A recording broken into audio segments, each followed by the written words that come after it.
Mandela Bay. Why NMB and why now? I think there's no better way of telling you how broken Nelson Mandela Bay is, other than the fact that for the past month, there's been no municipal phone line. 1.3 million people, a budget of 22 billion rand, and they can't keep the phone lines on. If we are serious about changing the fortunes of this country, if we want to fix this country, if we want to get it working again, we have to roll up our sleeves, all of us, whether you're a politician or whether you're civic society, and we have to get stuck in. I always say, are you going to allow your street, your neighborhood, your community to go to rack and ruin just because you've had an incompetent municipality? No. Yeah, boy. We have Retief Odendaal in the house from Nelson Mandela Bay. What's up? Welcome. Thank you very much. It's lovely being here.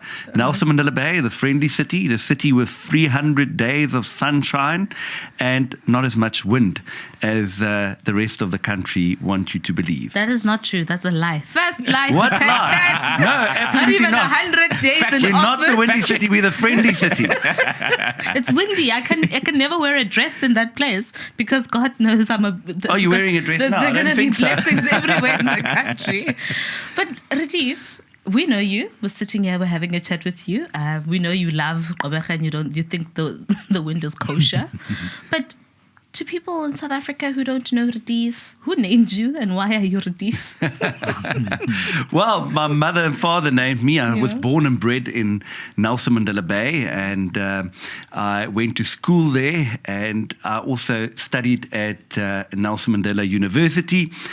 I became a councillor at the age 26, one of the youngest councillors ever in Nelson Mandela Bay at that stage.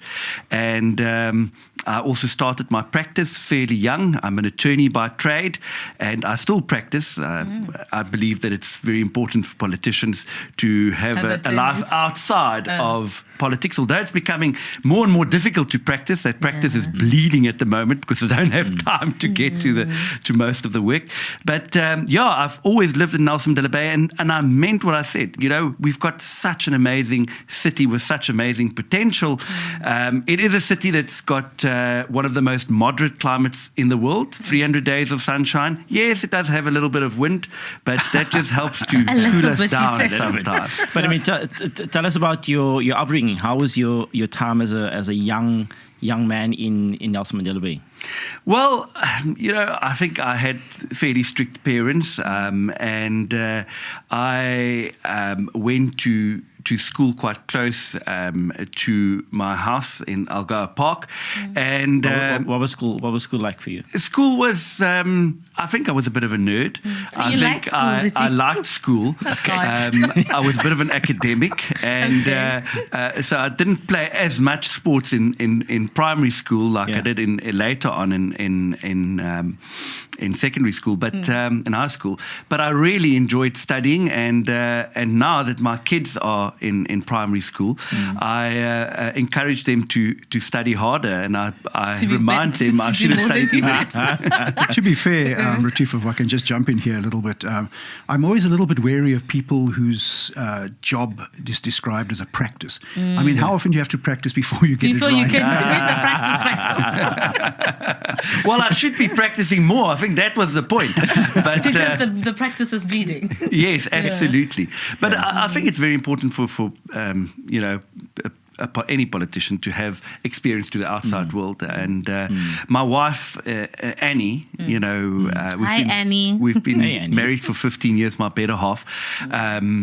She would probably say long-suffering wife. We'll have a chat with her. Often said to me that there must be a time that you must possibly go back into the practice full-time, because politics is onerous, and very often I'm not at home, and very often I'm the absent parent, not being able to go to rugby games, to recitals, or to prize givings, and that's the sacrifices that politicians sometimes give. But I don't think we want to feel sorry for politicians, but we do want to feel sorry for politicians' partners, because it's not easy to be a partner.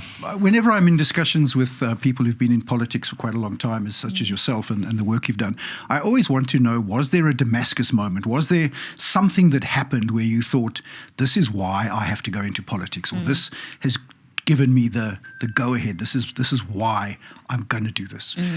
So the funny thing is that as long as I can remember, back in high school, I always knew I was going to be an attorney and I was going to be a city councillor. And that happened after I became a member of the Junior City Council. And I enjoyed that very much so. And I thought, well, look at our city. I want to contribute to the running of the city. And obviously didn't realize that, some people at that stage already saw it as a job. I thought I was going to be an attorney and then a volunteer and try and make a difference. And as soon as I got to varsity, I started getting actively involved in our local branch, and I had so much fun as a student in the DA. I mean, we've never had a lot of money as a party, and therefore a lot of the work needs to be done by people in the DA. And I remember, Karabo, how many posters I put up. But way back when we didn't have money for cable ties, we had to use wire. And I put up hard wire. Chicken wire. I put up thousands of posters, but we had so much fun as students, getting involved, working towards ensuring that we can improve our communities and furthering the DA cause. Okay, so let's talk about the attorney part, because I'm very interested. So what cases do you usually focus on?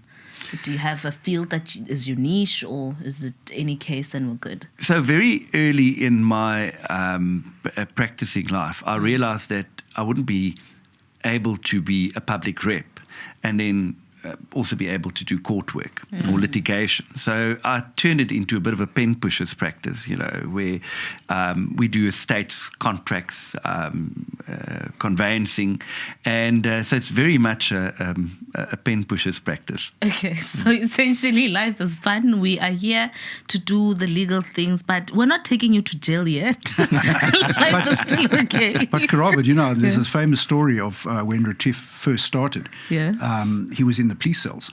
In the what? In the police cells. Okay. And the police were asking him questions. And he said, well, I'm not going to speak without my lawyer present. Are you? And they said to him, you are a lawyer. And he said, exactly, where's my present? That's going to be the snippet everybody's going to do. Retief was in jail. And you wanted a present in jail. Ex-prisoner, now DA, Mayoral Candidate. Wants a present in prison. But wait, what were you doing in prison? Visiting a client. What happened there? Well, so let me just go for a second back. I mean, you touched briefly on your wife, but I would love to hear, how did you meet? How did that start? Was it on university? Was it something else? Talk to us about her. So we actually high school sweethearts, and we were together for about 3 years when unfortunately she left me and decided that I'm taking too long to get my degree. Wow. And I begged, but she didn't want to take me back. But there was a happy ending to that story, because about 2 years after that, our paths crossed again. And, we've been together ever since, married for 15 years, got 3 beautiful children who no doubt, looks-wise, take after her. But Ludik, Lian and Luca. Our little third one is a little girl. If Luca was the first one, we probably wouldn't only have one. She's enough. I think girls are far more difficult to raise than boys. Actually, some parents say otherwise. I wouldn't know, because I'm still scared to have children. No, it's the most amazing and what do you do? I mean, what do you do outside of politics? I mean, what sort of the hobbies that you have to keep you sane? What do you mean outside of politics? I work. I work hard. No. You practice. So, look, I think everybody in the party, or a lot of people in the party, know that I'm a braai master. So I relax around the braai. I'm quite creative. I spend a lot of time with my kids, hiking, going to the beach, fishing, those type of things. And what is your favorite thing to braai? My favorite thing to make on the braai is actually a potjie, which is a South African legend. Yes. And I am an absolute master. We want to in see this master. preparing- Yeah, we want to. Yeah, we want preparing to an see- oxtail pot. Ooh. So Fancy. yeah. So a lot of a thick body, full-bodied wine, Yes, absolutely. And carrots, celery, onions. yeah, corn. No, the not thing. so much celery. I mean, He's focused. but the wine. He Yeah, knows the it's wine- about the the wine wine and part. the meat. Well, you guys know that Helen was on the program Commonsbraai, celebrity Yeah, yeah. program. Yes, so so she's that- got good context there. I think maybe we should throw Should get Retief's it- name yeah. into the hat Put and the skills get you to out a there. test. Yeah. We want to see this. And do you sometimes enter like potjiekos competitions in NMB? No, I don't. But I judged one the other day. Okay. Yeah. How did that go? It went brilliantly. Can you imagine? I mean, that was work for me on that Saturday. There were like 10 different potjies that I had to judge, and I mean, the presentations was wonderful. The food was absolutely amazing, and it was the best job for the day that you could find in NMB. That's Do amazing. you think there's a market there economic wise for NMB to grow its economy and be able to see more injections, the food industry? Do you think there's an opportunity there to turn it around? Well, absolutely. I think that one of the low-hanging fruits insofar as job creation for Nelson Mandela Bay, and we'll get into that a little bit later, would be the tourism industry. I think we all know the Eastern Cape has got tremendous potential. We scenically a beautiful, beautiful province. Nelson Mandela Bay is a very affordable destination, and it really has. I mean, it's the third time I'm saying this, but it really has 300 days of sunshine here. Go and Google it. If anybody wants to take anything out of this podcast, 300 days of 300 sunshine. days of sunshine in Nelson Mandela Bay. Yeah. So it has got a very moderate climate, and it's a very affordable city to visit. 40 kilometers of unspoiled beaches, and therefore, obviously, a very, very unique destination to visit, especially for local South Africans. We've got some great restaurants in Nelson Mandela Bay, very affordable restaurants. Yeah. I know there's other parts in the country. You go up to Gauteng. I'm not going to say Be Cape careful. Town. You go to Tread Johannesburg. carefully, to we're Sandton, hosting can't you. afford. Well, Kuraba was just scared I was going to say there's expensive restaurants in Cape Town. I will never say that. You're hosting me at this Yeah, stage. be careful. Well, so I think you sold us all. I mean, we're going on holiday to Yeah. NB Absolutely. there Yeah, in packing December. bags. Staying at your place. Yeah. Yeah. We're Well, you starting can with the afford a Brian and Potjie. five-star hotel, but I'll make the potjie. Yeah. Tell me, Retief, I know that politicians work sort of 26 out of every 24 hours, but what do you do? What is downtime for Retief? I think downtime is absolutely spending some time with my family, spending time with Annie, being able to just sit there. We've got a rule, by the way, and the rule is no politics at home.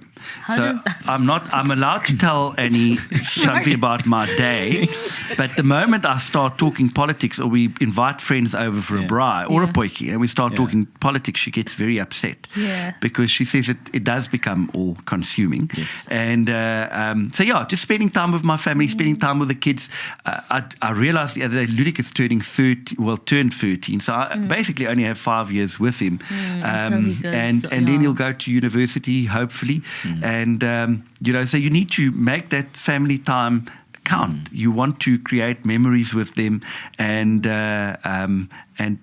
make them experience life. What would you say is your favorite thing about being a dad?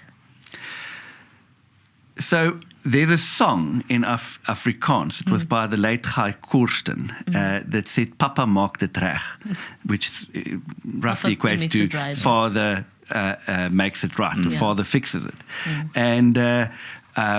And I always used to play that for my kids, saying that everybody comes to me with their problems. So "Papa maak dit reg," and then Campaigning even then. Yeah, like listen. and then It's like, Papa maak dit reg, Papa maak dit reg. But then Luca, when she was about 4, got it wrong, and she said, "Papa is te sleg." Papa maak dit reg nie.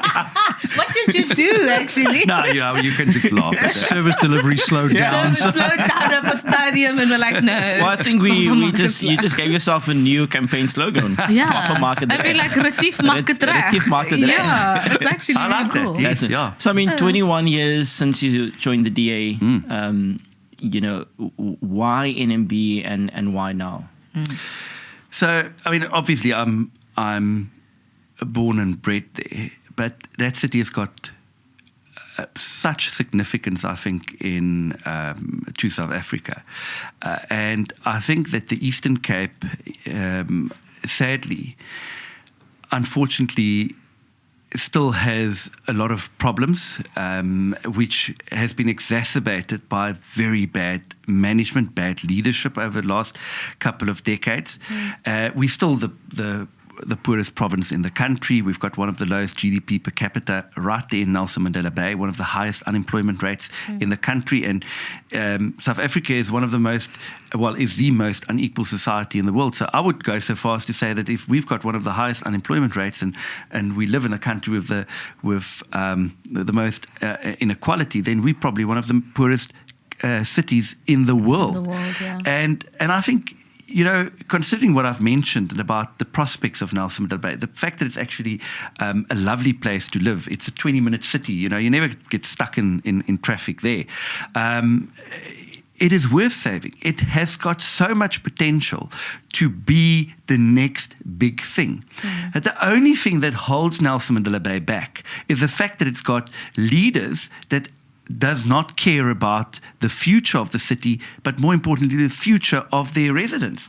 And I think that we've become almost the poster child for what bad governance can do to a city. I said earlier, and we can discuss this a little bit later, how in Nelson Mandela Bay, it's not the lack of funding that is making it impossible to deliver services or to upgrade our infrastructure. It's the fact that we have had a brain drain from officials that all wanted out of that administration because they could no longer stand the chaos. So we've got the money, we just don't have the people that can get the city working. When you say we, you obviously mean Nelson Mandela Bay municipality. Yes, I because I'm thinking, am I guilty? Is this me?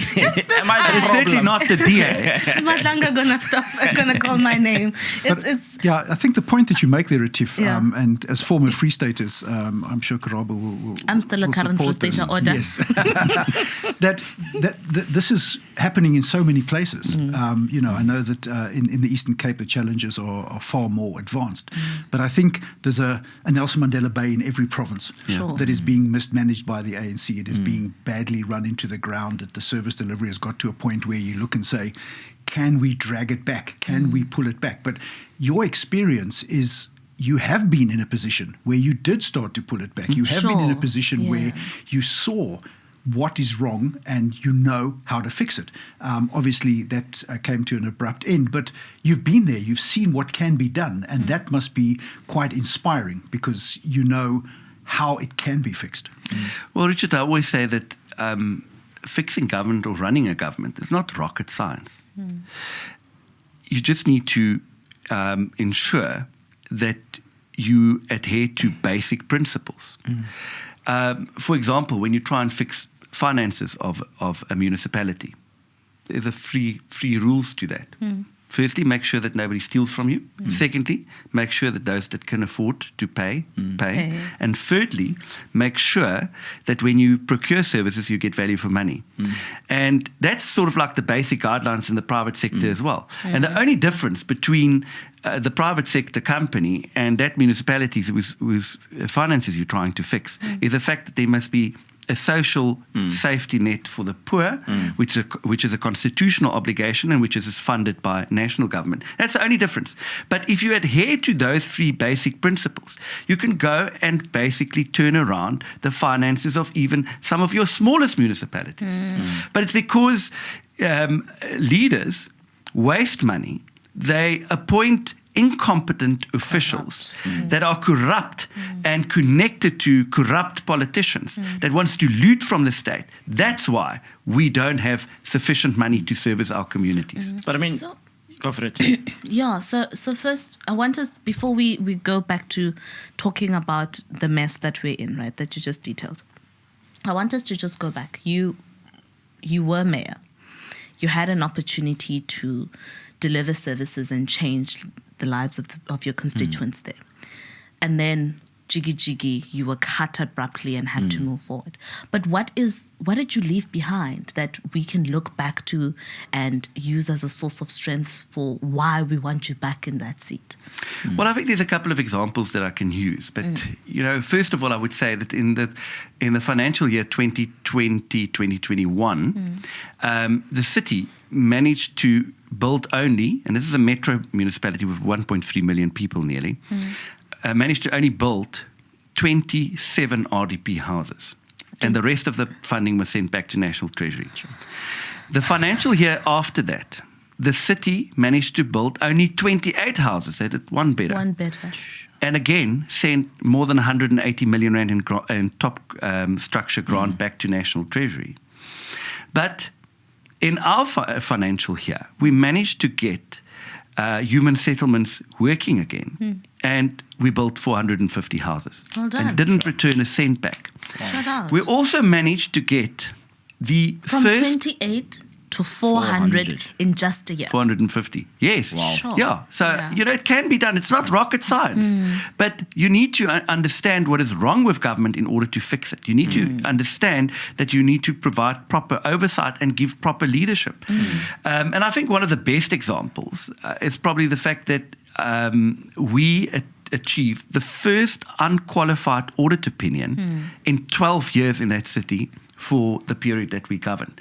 Now, unqualified or clean audit's not the beginning and end all, but it does indicate that you are governing well and that you're managing your finances well and that there is deliverable in terms of service delivery. I want us to park there because many times ordinary South Africans always ask, what does a clean audit mean? How does it affect service delivery? And why does it matter to my everyday inhale and exhale? So break it down. When a city gets a clean audit, what does that really mean? So when there is a qualified audit opinion, then there's something materially wrong with either your financials or what you submitted. Something that they can't verify.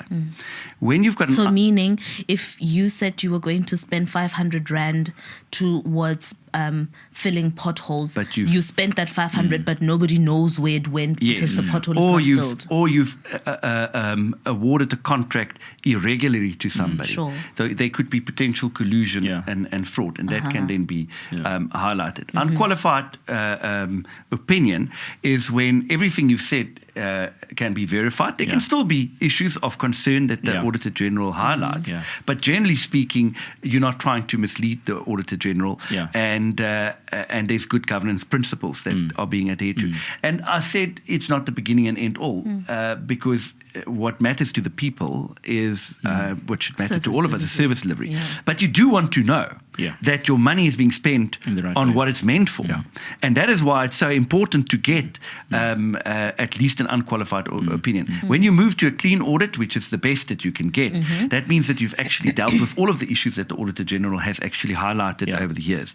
And that's the very best of municipalities. I mean, I should say also that, when you get a clean audit, it's also that when you have found irregularities in your system and you have proactively dealt with them, and actually brought them to the Auditor General to say, listen, we found this irregularity. How do we fix it? Yeah, we are giving you that information. We're not hiding it from you. We're not saying, trying to spin it. The municipality and the leadership is actually coming forward with that information, and that gives you also, a clean audit as well. I think, sorry, to come in on that, just to sort of bring a bit of balance here, because you'll remember that Cyril Ramaphosa, the president, tried to backtrack after he said that municipalities are brilliant, and he was saying no, clean audits are not the everything it's made out to be, and Retief focused on that point, and that is only to the extent that sometimes in an emergency, when you need to help people in a disaster situation or whatever, you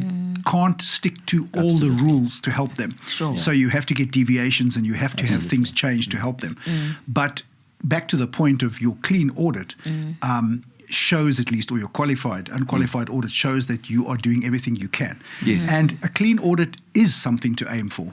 But if you need to deviate, you do. But you don't deviate every month, every year, and that's why you can't, because we have so many I want to bring you in here, Retief, because you have so many municipalities in South Africa where there are material misstatements. There is no alignment between the expenditure and the report and the deliverables, all of those things. And there's always somebody who's going to say, yeah, but there was an emergency and we had to get a deviation and all of those other things, which we know is BS code for corruption and siphoning funds out of the system, right?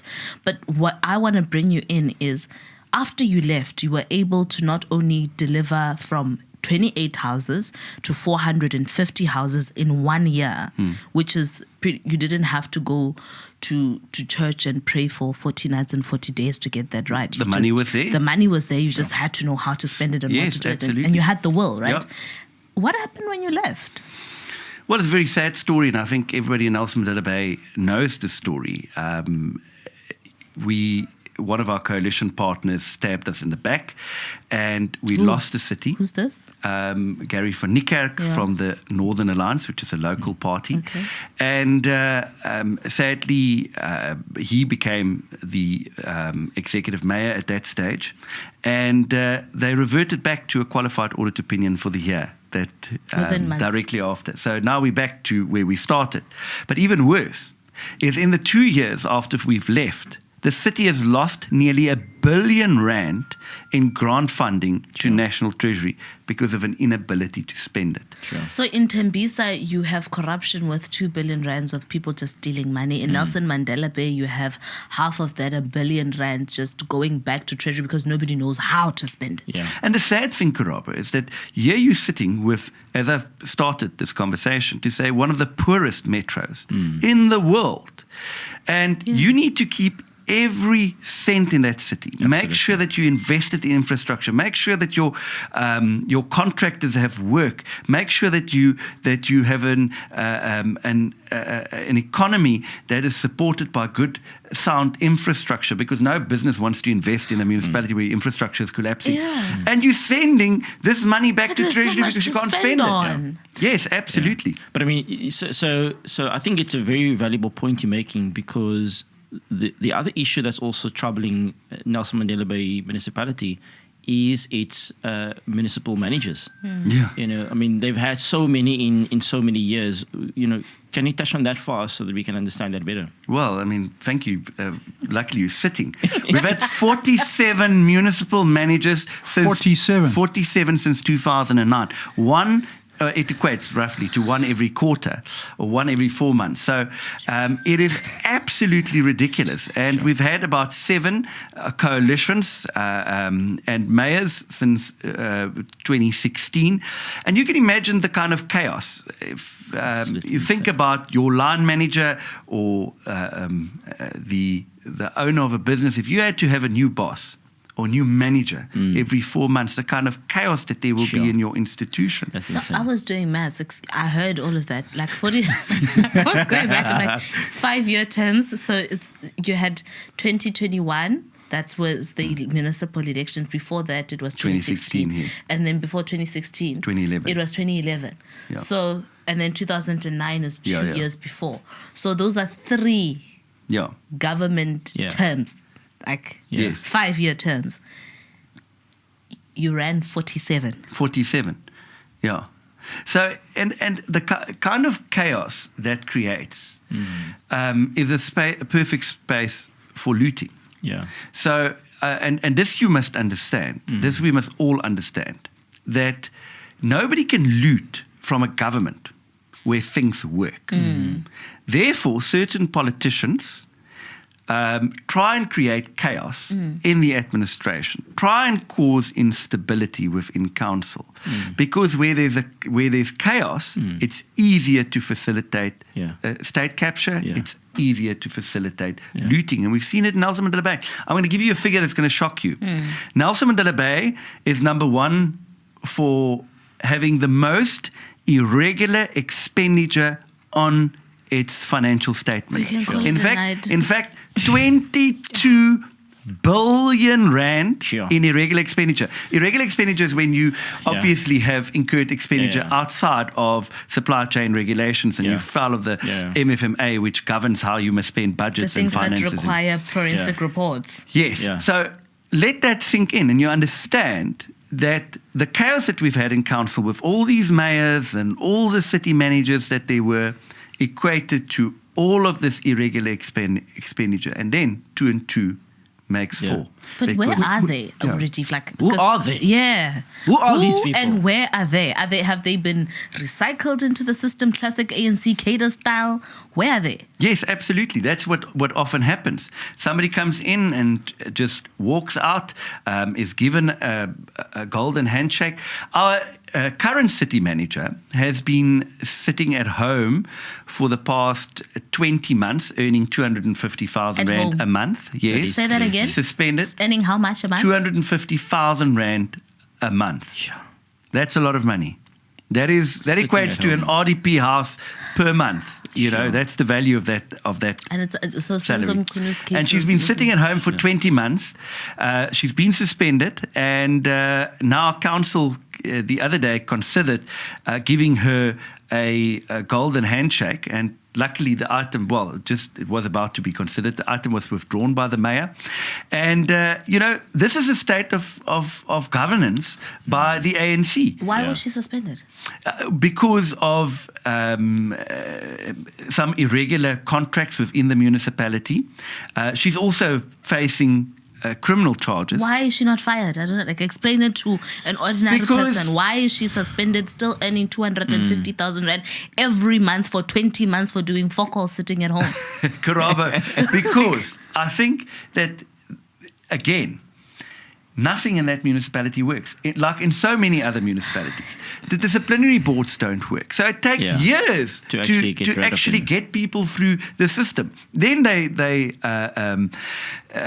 raise all sorts of exceptions, and the fact that they are being prejudiced by the fact that it's being dragged out, and it's all by design very often because there's a politician connected to this one, perhaps, and trying to delay the process, and therefore you sit with a number of these officials, and that is not just true in Nelson Mandela Bay. I believe it happens elsewhere in the country as well. And look at what happens in the private sector. If you have serious charges against you, the process must run its course and they'll get rid of you within a relatively short period of time. But the other challenge is we have to remember that the DA is a party of the rule of law. So we have to have disciplinary hearings that are instituted and have to be concluded. And fair. So Can't it's drag them out. But as frustrating as it is, we can't have these corrupt individuals just walking away from a disciplinary hearing and everyone says, okay, Scot-free that's with a fine. handshake. Because then they pop up at the next place and the Exactly. next place and the next place. There's a guy called Valentina, I think, in the Free State. He's been municipal manager in about 7 different places. Everybody in the Free State Yeah, is in and this. he should have been fired from the very first one and blacklisted. Yeah. But we as a party, because we believe in the rule of law, we can't just say, okay, fire that person, fire that person, Yeah. fire Yes, that of person. course. There has to be a process, but the frustration comes in with the process. And I think that is probably a massive challenge for you and other people in your place to get the administration to actually drive these processes to a conclusion. Well, absolutely, and I think that sometimes you get so frustrated that you want to settle these matters to try and just get these officials out of the system. But as you say, I mean that is the worst decisions that can be made. One needs to try and finalize these issues, get them expedited, and make sure that there's no political interference. And that is something that is so important. I experienced in our coalition, which was a 10-party coalition. Let me tell you. It is very, very difficult to govern in a 10-party coalition. Somebody said to me, how do you govern in a 10-party coalition? Like I the said, GNU. you just spend half of your time governing. The other time you spend managing a coalition, Dynamic, and any decision that needs to be taken needs to be consulted on. And And that's why we need an consensus. outright DA majority Absolutely, absolutely. So important. But even in that 10-party coalition, I often had to say to my coalition partners, be careful, because now what you're doing is you are trying to interfere in the administration. You can't be the shop steward for that specific official. Let the process unfold and stay away. And I think we've seen very often how politicians get involved. And case in point, we spoke about Mr. Gary van Niekerk, who was part of our coalition. It sat me in the back. He invited me to his 50th birthday party. No, when he was still the speaker and I was still the mayor. And I was sitting at this party. Did you get him a gift? Yes, I think I did. And we should have had a chat about what to get him. I should wasn't actually a dagger, was it? go and take it back. No, it wasn't a knife. A bandage. That stuck in my back. But I sat there, Some and in walks a suspended official. In walks a suspended official to attend the same birthday party of a politician. Lord. Now, there should be clear separation Absolutely. between politicians and officials. But officials are actually the handlers of the politicians. Yeah. Well, this is what in happens, most cases, because even with the suspended MM who's earning 250,000 rand every You're never month gonna for forget 20, that, I'm never forgetting it. I'm so upset. That's so much money. So But back to your coalition. So the point I'm making is this. I was so upset I needed to breathe. So the case you would find that with that suspended MM, that it's dragging so long because she's just a handler figure of a syndicate of corrupt ANC in most cases. I'm almost willing to bet my last 5 cents on it, who are now being protected and using her as a scapegoat.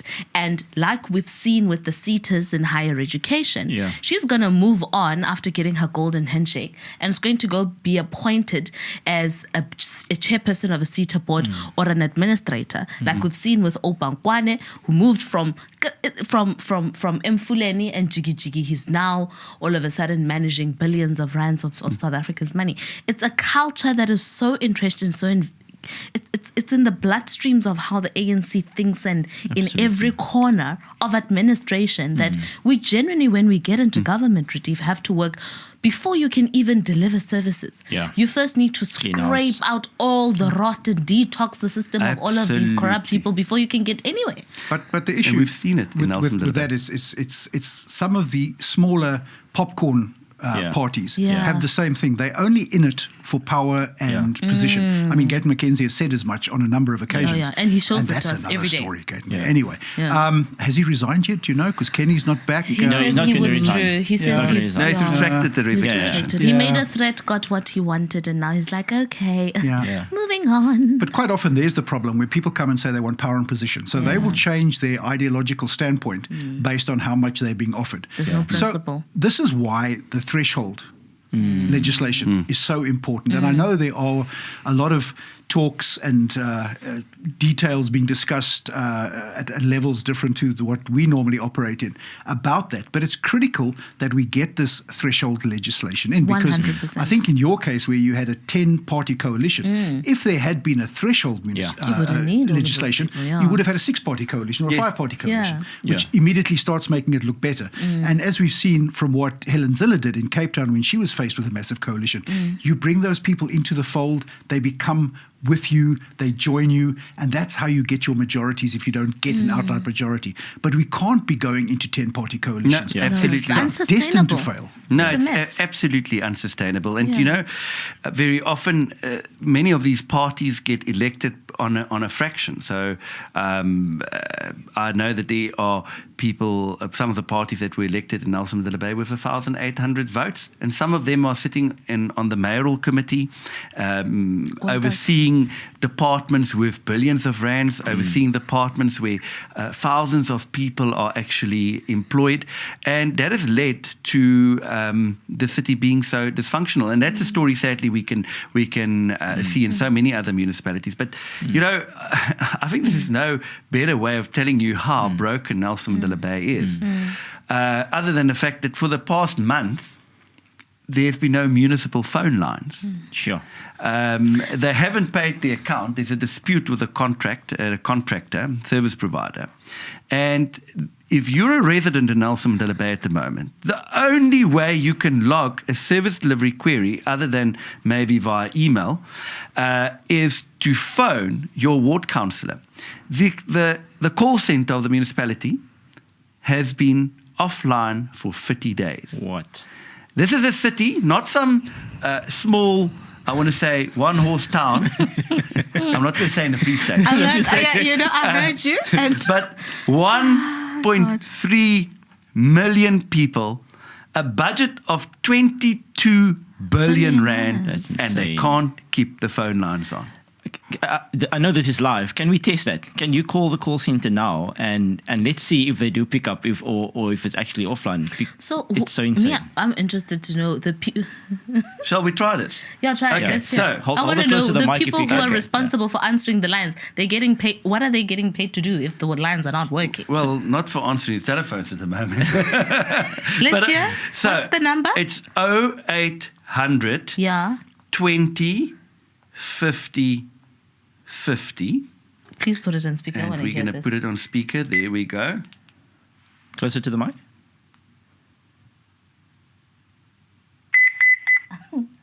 Ish. In South Africa, our land. There we go. Yo. Are you And for it real? Like it kills. doesn't even go through. It doesn't even Okay, go through. try it again. Try again. No, we're going to try Let's it try again. again. Yeah, sometimes is too they're busy. unreal. No, but I have been trying it Retief, because they I've might be been, busy, Retief. No, Yeah. they're definitely not busy. I know this for a fact. They maybe talking to someone. Like There we're we being go. hopeful. 0800 20 50 50. I put it on speaker. Hold it on top of the microphone, like, yeah, just on top there. Oh my God. Oh, gosh. I can't. So, I mean, this is the impact that corruption, poor management has on service delivery, right? Absolutely. And so I want to hear your plan for this. I want to hear, as the mayoral candidate of Nelson Mandela Bay Municipality, what is your plan to fix that? Well, I think we are just going back to basics. I know it sounds like a cliche, but I said earlier it's not rocket science to run a municipality. And we are going to focus on three basics subjects. You know, the one being service delivery, the other being making sure that we create a safer city, and then making sure that we grow our economy. And I think, firstly, you have to start by ensuring that you get an administration that functions. Making sure that you fill the top management. There are currently 7 of the 10 executive director positions are vacant. They have been for 2 years. So nobody takes decisions. They are acting positions that are filled every 3 months. So you fill those positions with hardworking, ethical, uncorruptible officials. Professionals, yeah. Then you appoint, and of course, a city manager, and one that will see out his or her term for 5 years, not one that's stuck in this revolving door in City Hall. Yeah. And then, as mayor, you and political leaders and as council, you hold those officials to account. You make sure that there are absolutely no corruption. You review tenders. You make sure that where there are blockages in the system, you unblock those blockages. You know, one of the questions I was asked by a journalist a while ago was said to me, Retief, you refer to this 900 million rand that the city has lost over the last 2 years. Why didn't you guys lose so much money? What is what's the secret? Yeah. And I said, can I explain it this way? It is making sure that there's proper oversight. So, for example, there is a 50 million rand contract in your department of which you provide oversight on. And you see that for a month, there's been no movement in that project, no spending. You pick up the phone, you phone the project manager, you say, listen, why are you not spending money? Is there a holdup? Yes, sir, there is. We haven't got a service level agreement. Where's the service level agreement? It's at legal services. You pick up the phone, you phone legal services, you say, why is the project manager for such and such project waiting for that service level agreement for the past 2 months. It will be done by tomorrow, close of business. Then you follow up the day after. Project manager, did you receive the SLA? Yes, we did. Now Can you work. now proceed? Yes, we can. And that is how politicians should be providing oversight over their specific departments. This whole mess with cell phones and landline telephones not being paid in the municipality for a month. You've got an executive mayor with executive powers in Nelson Mandela Bay overseeing a 22 billion rand budget, which she has direct oversight over because the budget is normally entrusted to a mayor, as we know. Yeah. And she does nothing to resolve the issue. Can you honestly tell me that in a month's time, you cannot get a call center line up and running? Sure. Nonsense, absolute nonsense. But anyway, I've been digressing. Yeah. The fact of the matter is that I think that is the key issue. Making sure that you've got competent officials providing oversight. Filling key vacancies, like the fact that there's vacancies for about 62 engineers in Nelson Mandela Bay. Our last electrical engineer resigned about a week ago.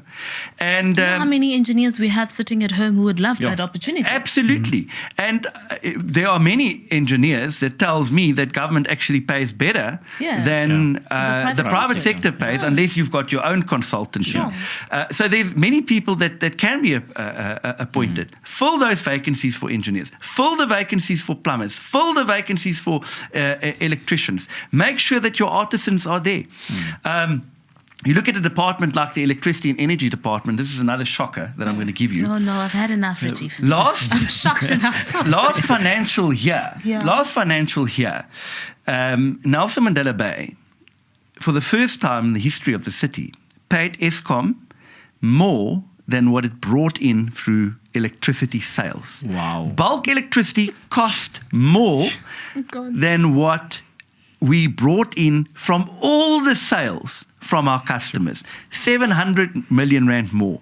And if you bring into equation the other expenses of running that department, the department ran at a 1.3 billion rand loss for the financial year. Now you want to 1.3 billion loss. Yes.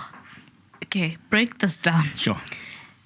You have a budget every financial year Yes. that's allocated to different departments in alignment with different service delivery outcomes. If you don't spend that money in the right place, or you overspend it on hogwash, then it means the service delivery outcome is not there, Yes. one. Or two, if it's met and you could have had an opportunity to divert it to somebody else, you just took how many? 1.8 billion? 1.3 billion. 1.3 billion down the drain. Yes. For neat. Yes. So in order to make sure that department breaks even, the ratepayers and residents of Nelson Mandela Bay had to fork out 1.3 billion rand to let it break even. Now, if you want to bankrupt a municipality or city, that's the fastest way of doing it. Retief, I think I read somewhere on TikTok that 2 billion rands is 100,000 rand every day for 54 years. 100,000 rands every day for 54 rands. So that's 2 billion. So that's pretty much that for like just 50, maybe 50 years. Yeah. Sure. Because that's 1.3 billion rands. Yeah. How do you get that right? Through mismanagement. In 1 year. But have we become numb to these numbers? I think we have. We hear about 2 billion here Yeah. at Tembisa Hospital and 1.3 billion here. I'm just I don't like- think we appreciate what a billion is. And No, we don't. Most what South it- Africans what it will could never. do. Most South Africans will never be able to see $1 million in their life. Never. Absolutely. And here we're talking about thousands of millions at Yeah. any given time. And you know, the reality is that other electricity departments, like the city of Cape Town, they actually make a very healthy profit, a profit that gets put back. into the municipality to build further infrastructures. Not in Nelson Mandela Bay. There we have to bail them out. Yeah. And I foresee that if the city is unable to turn that department around very soon, that in 3 financial years, Nelson Mandela Bay will be bankrupt. And I think it's not difficult to, you don't need a crystal ball to see that, because the reality is the figures speak for themselves. You can't run at a 1.3 billion rand loss. If you overspend your salary, Karabo, every month by 20%, what do? You can maybe go and try and borrow money or go in an overdraft, but eventually the bank will say, Karabo, I mean, there's no more to borrow. Yeah. You're out of money. And that's exactly what's happening with Nelson Mandela Bay. And of course, one of our biggest challenges that we have in Nelson Mandela Bay, it's our single biggest challenge, is job creation. And making sure that we create an enabling environment for business to thrive. But the reality is that no business will invest where you've got a municipality with collapsing services. Sure. But you'll change that. Yes, absolutely. And I think we have changed that. Yeah. When we governed, I think you would remember, we were amidst a 100-year drought, one of the most intense droughts on history. In history, and we took over the city. Some of our dams were down to below 10%, and I remember that getting there, that the former administration didn't pay heed to Department of Water and Sanitation directives, which meant they said that the city should extract less from their dams because there's water restrictions, and the city just ignored it.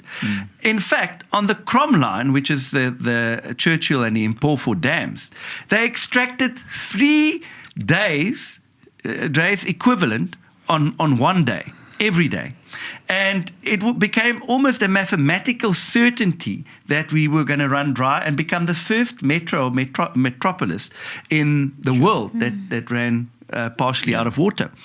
And so I came in, and one of the most difficult decisions I had to make was to say, listen, stop over-extracting our dams. But that meant that every day there would have been communities that were going to sit with water. And what did I do? I became the sole spokesperson on drought. And I was just very transparent and honest with our voters and our residents. And I said to our residents that, guys, if we don't extract less, we're going to deplete the dams. If we deplete the dams, then it is end of the line for Nelson Mandela Bay. No business can thrive if they haven't got water. And those difficult decisions, coupled with the fact that we actually made sure that we fast-tracked all the drought mitigation and water augmentation projects, meant that we could cut back on our daily water consumption, and we bought time. And then of course, the heavens sent the rain. God sent us rain, and the rest is history. We overcame that drought in which everybody, including Department of Water and Sanitation, thought that we were going to run dry, and we didn't, because we took the difficult decisions and inform the public to say that this is a necessary evil. No politician wants to leave anybody without water, do any form of water shedding. But the alternative was so ghastly to contemplate that was the only decision. So sometimes I think it's also very important to illustrate that the Democratic Alliance don't take popular decisions. Sometimes they take the unpopular decisions. What is in the best interest of our people and the best interest of our cities and municipalities. I want to hone in there, right? Because in order for you to be decisive as a leader and to see the outcomes of your decisiveness, the number of coalition partners you have also matters. Because if you have an outright majority in a government, then Retief can be decisive and deliver. But if you have a 10-party coalition, then as decisive as Retief Odendaal is as a mayor and the Democratic Alliance's banner, you still have to go appease Richard, Donovan, and Karabo, and you may not even get there.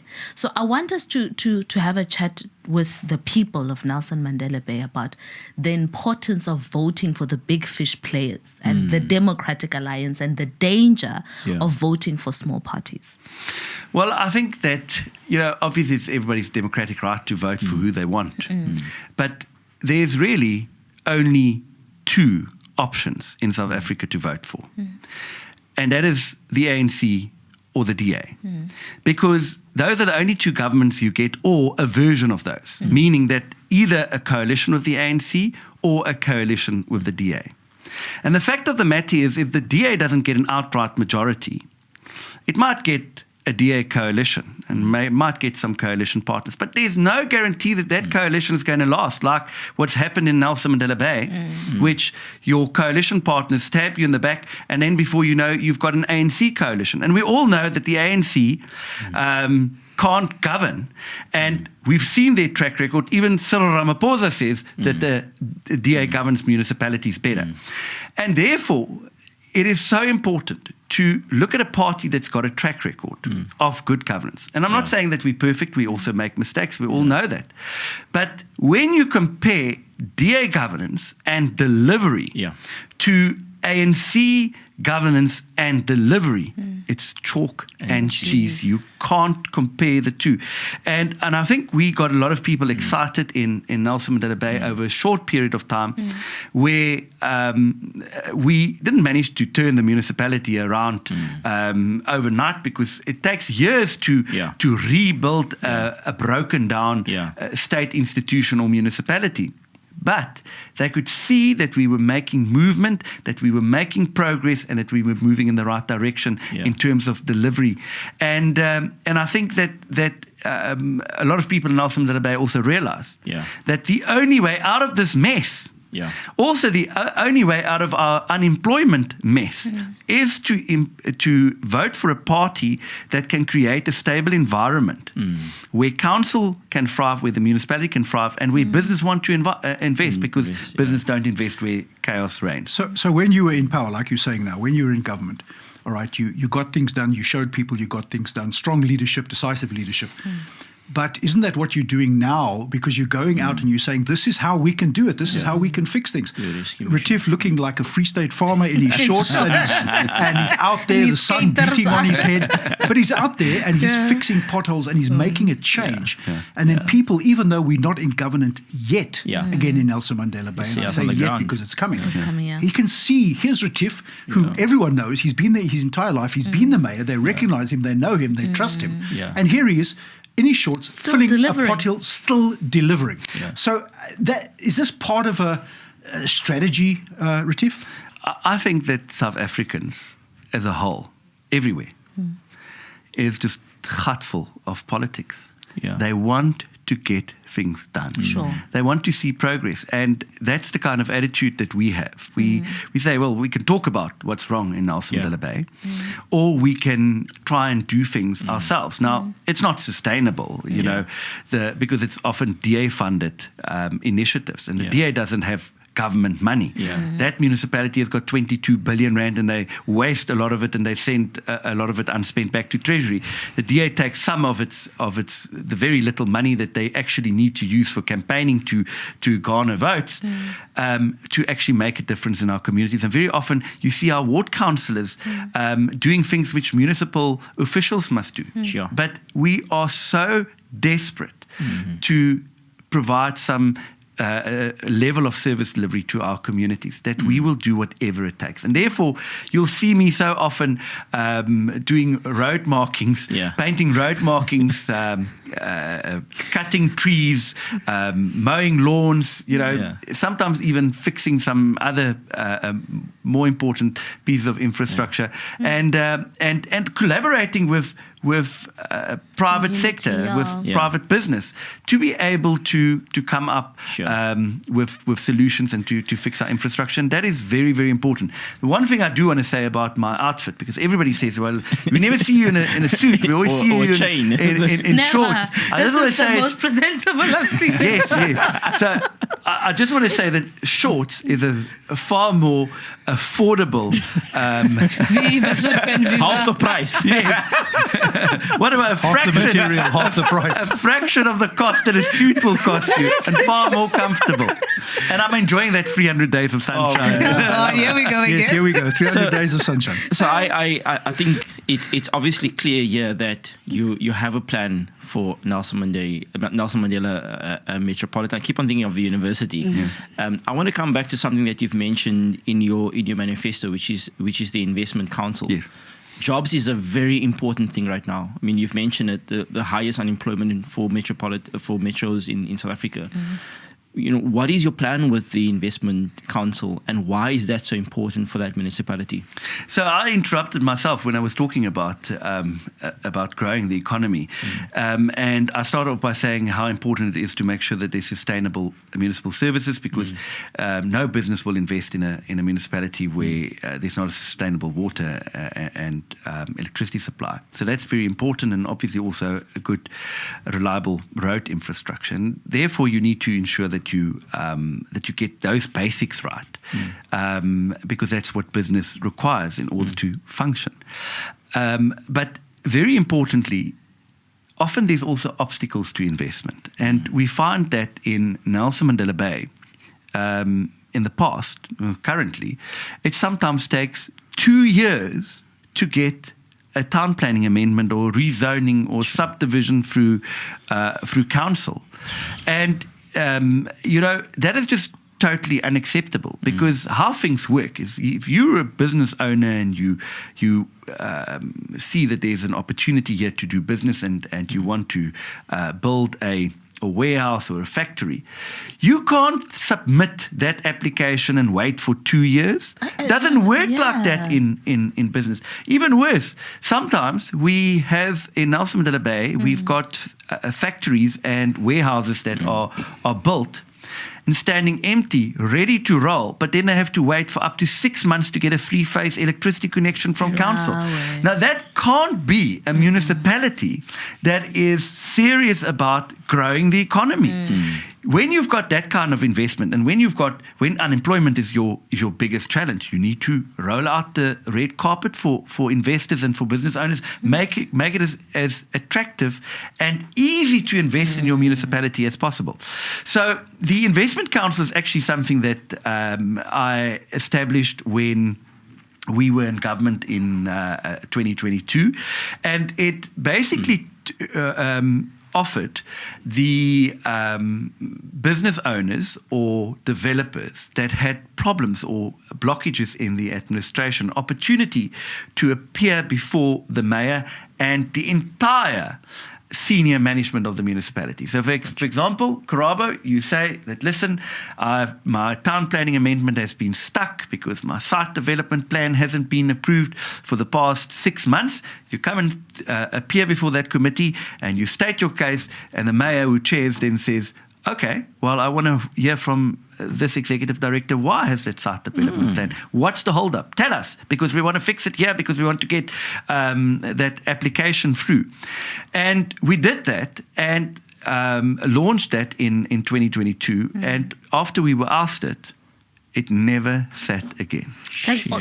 And that is so important, because in our city... Yeah. But I mean, can I just play devil's advocate for a second? If you look at the north of your municipality, there's a lot of crime. People are unemployed. There's gangsterism is running rife there. What is your response as the mayoral candidate for the DA to a statement like that? Well, I think I should start by saying that on the day, just before we were asked it, there was a petition by 3,000 residents out of Ward 45, Area 11, who petitioned, and this is a mainly Xhosa-speaking community, and they petitioned that I must not be removed as a mayor. Sure. And the day that I was removed, they actually had a protest and closed down the Rocklands Road in protest of the fact that I was removed. Sure. Why? Because the first time I came there, I visited them, I was shocked. I couldn't believe that in a metro municipality, we had people that have almost no access to potable water. Wow. And I made a commitment, and it wasn't just water, it was also proper sanitation. There was no sanitation, and it was also electricity. So I said, well, the water is the most serious issue. We're going to sort that out. We'll be back within the next couple of days to come and see whether the municipality did that. came back to inspect whether at that stage water tanks have been installed, which was a temporary solution. And so we made progress. I said, what's next? Sanitation. There can't be a community of a couple of thousand people that haven't got any access to sanitation. Sure. I mean, chemical toilets and those type of sanitation solutions, not a real dignified solution for people, but it's at least something. And I said, okay, well, in the meantime, while you're working towards getting permanent, So I said, well, there's nothing at the moment. We can do this. Give us a week or so, or a couple of weeks, 2 weeks, I think, and we will return to see if it's been done. Came back to that community. We built trust, not just me. I took the officials with me and made sure that we rebuilt the trust between a community that was neglected and before, and now was getting attention from government. There were many of those examples. I visited so many of our 120 odd informal settlements that we have in Nelson Mandela Bay. And in many, many communities, we had similar issues. The fact that there might have been a piped water connected to that community, but it hasn't been working for 2 or 3 months, and nobody, notwithstanding the fact it was reported, nobody bothered to go out. And it only took a service delivery protest for the municipality then to start saying, oh, we're sorry that we haven't put that in place, we haven't fixed it, we'll fix it now. And I said to the municipality that what we need to be doing, especially in informal settlements, is also try and be proactive.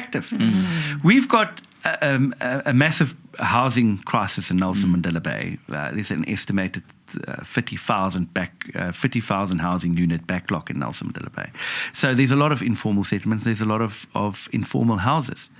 But we have a duty as government to ensure that although we might not be able to build houses as rapidly as we want to ensure that informal settlements are upgraded and have got services so that people living there at least have some dignity. And we set out and did that. There's another informal settlement called Bayland, which is very close to my heart. It's also one of the biggest informal settlements. And I want to tell you, living the conditions that I saw in Bayland, you cannot imagine how people live in those conditions. And I visit them very often. And whilst I was a mayor, I've also been visiting them afterwards to try and see whether the progress that we started at that stage is actually continuing. Sadly, as was with the rest of Nelson Mandela Bay, our progress in informal settlements has also stalled and was undone. So to answer your question, I think that you can't mislead the public. People can see through leaders. They can see whether they're sincere. We proved that the mayor's office and the mayoral committee delivered to all and were accessible to all. And that each and every resident, whether you were living in Motherwell or whether you were living in Kariga, whether you were living in the northern areas or whether you're living in Summerstrand, their complaints matter to us, and we wanted to make a difference. You know, Retief, this kind of conversation touches me, particularly about political leaders and the DA in particular, because I keep saying, for me, it's you have had, before your time in Nelson Mandela Bay, about 28, 29 years roughly of ANC black rule. Oppressing black communities, where you had mayors that really didn't care about the communities that you're speaking for, that are their people, right?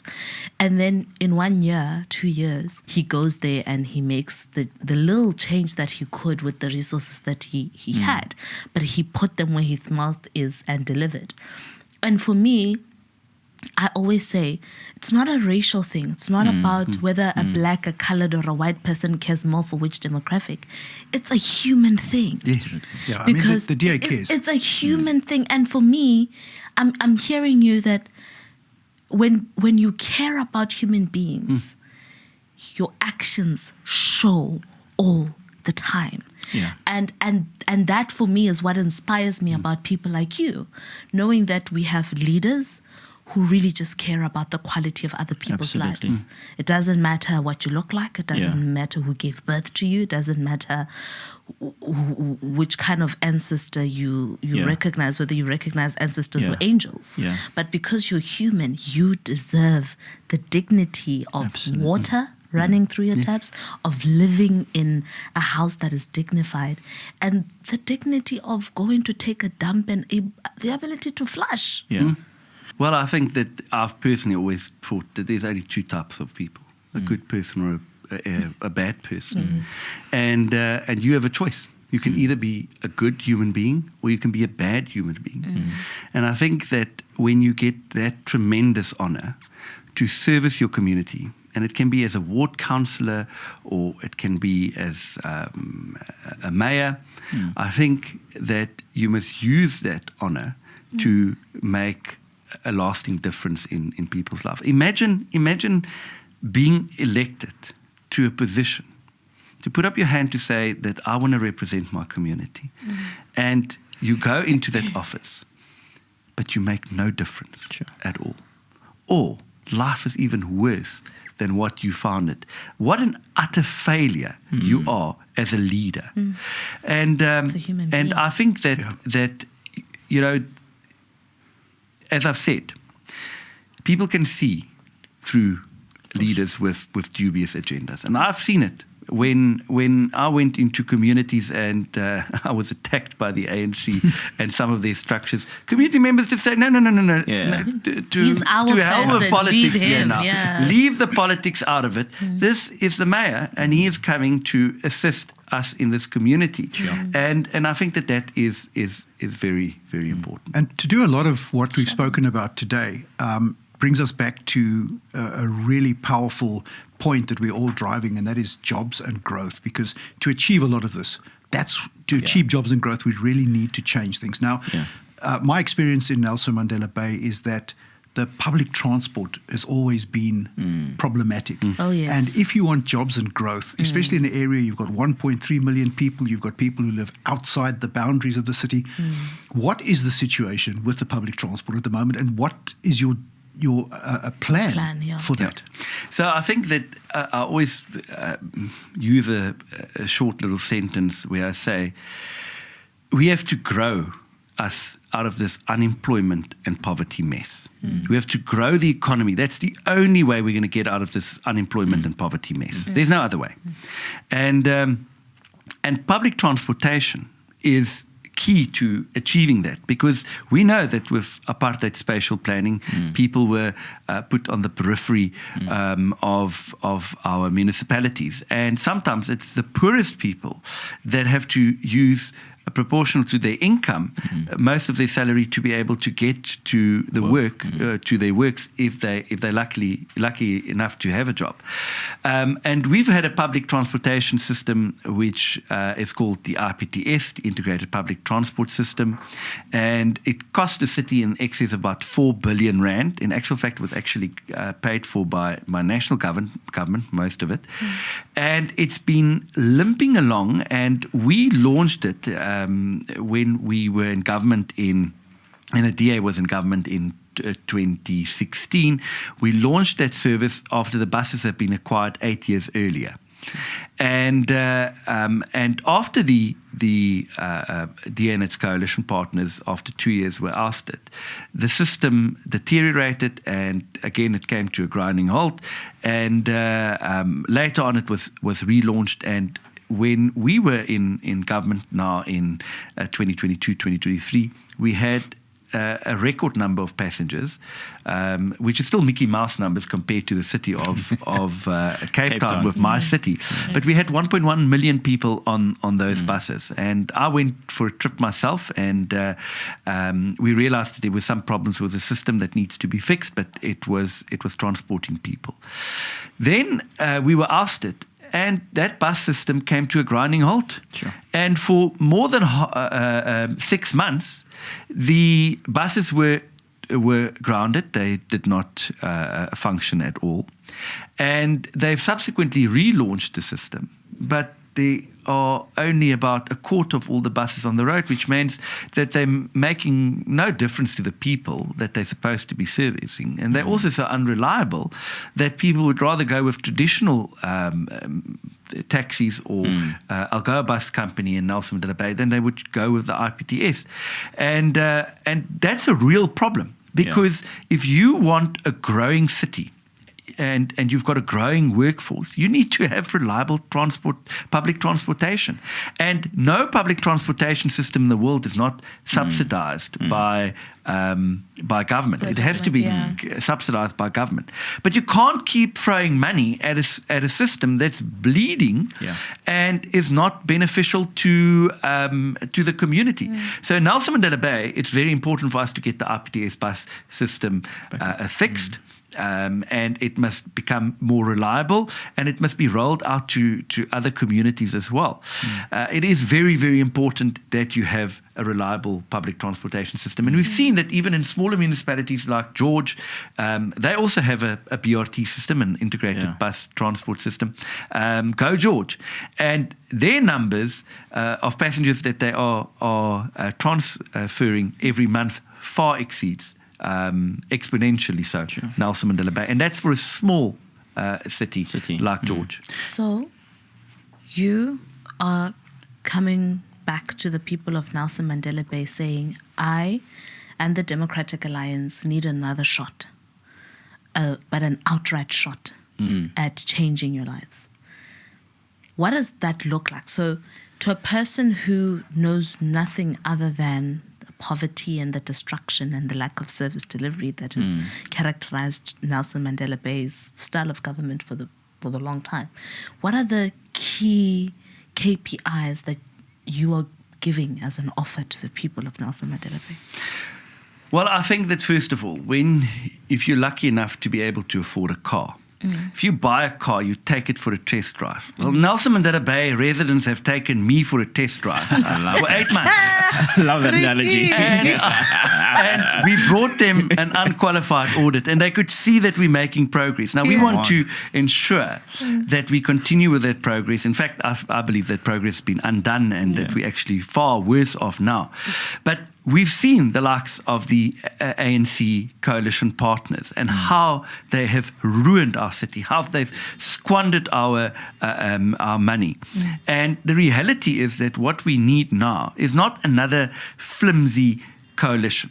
We need a DA government that has proven that we can govern and deliver services to all, to bring stability to council, to be able to appoint the right officials, to be able to hold those officials to account, to be able to ensure that we get service delivery moving in the right direction. That means reliable water and dignified sanitation solutions. That means making sure that we have streetlights that function. There's currently 10,000 streetlights in Nelson Mandela Bay that's not functioning because there hasn't been a contract in place for nearly 18 months.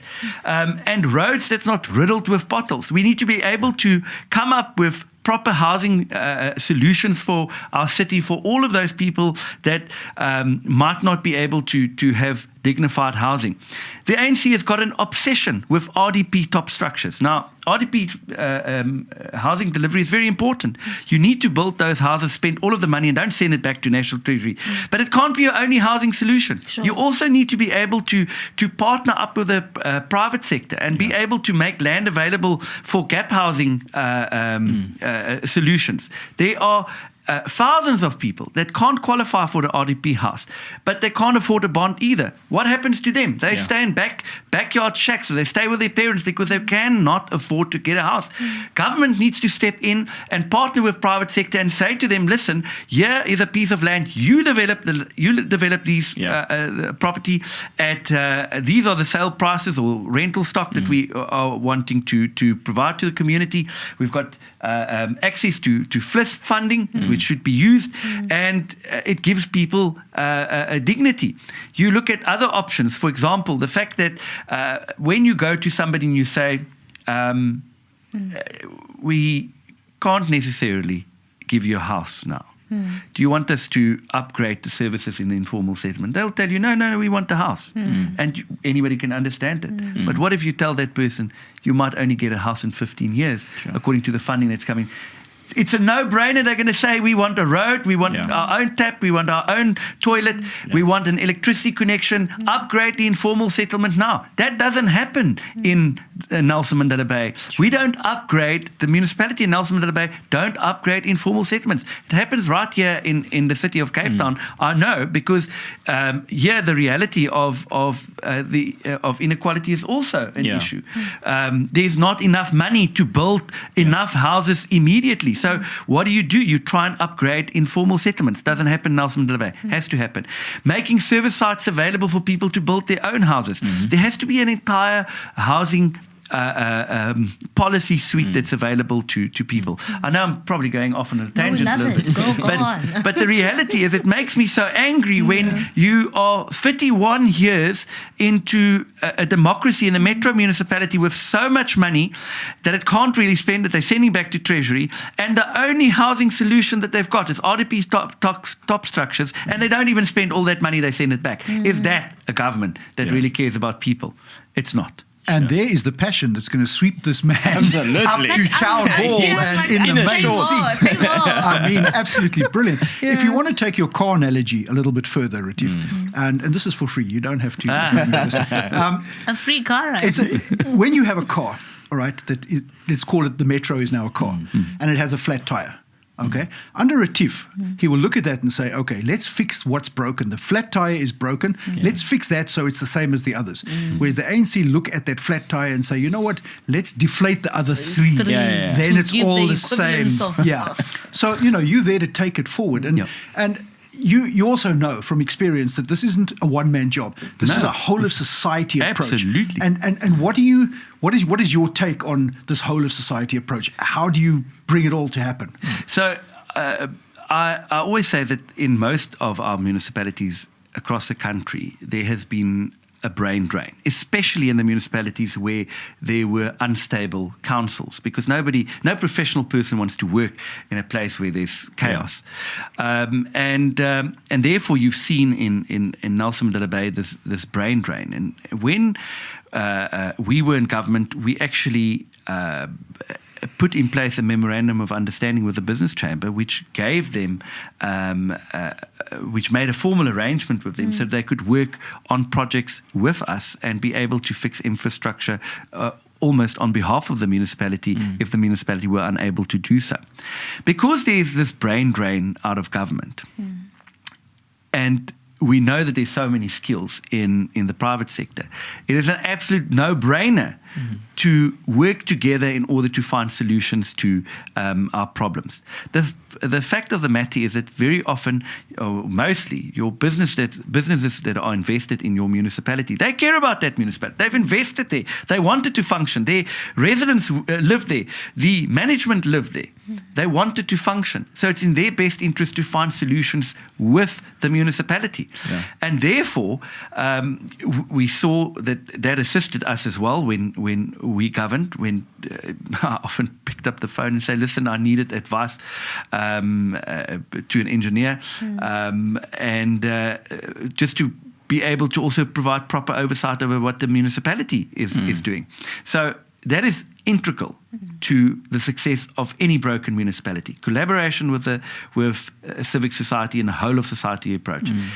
If we are serious about changing the fortunes of this country, if we want to fix this country, if we want to get it working again, we have to roll up our sleeves, all of us, whether you're a politician or whether you're civic society, and we have to get stuck in. I always say, are you going to, whenever I try and recruit more people to come and help on a Saturday to fix potholes or clean up, I always say, are you going to allow your street, your neighborhood, your community to go to rack and ruin just because you've had an incompetent municipality? No. You take matters into your own hands, and that's how we're going to get Nelson Mandela Bay, but more importantly also the country working again. Retief for mayor. Quick quiz.